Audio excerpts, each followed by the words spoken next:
या संविधानामुळे मला माणूस म्हणून जगण्याची आणि विधानसभेचा सदस्य होण्याचा अधिकार मिळाला। त्या संविधानाचे निर्माते विश्वरत्न महामानव डॉक्टर बाबासाहेब आंबेडकर, छत्रपती शिवाजी महाराज,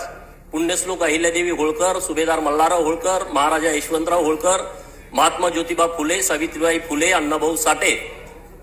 महर्षी वाल्मिकी, महात्मा बसवेश्वर या सर्व महामानवांना विनम्र अभिवादन करून मी गोपीचंद हिराबाई कुंडलिक पडळकर अखंड हिंदुस्थानातील धनगरांचं आराध्य दैवत श्री बिरोबाला साक्षी ठेवून शपथ घेतो की कायद्याद्वारे स्थापित झाले आहे अशा भारताच्या संविधानाबद्दल मी खरी श्रद्धा व निष्ठा बाळगीन,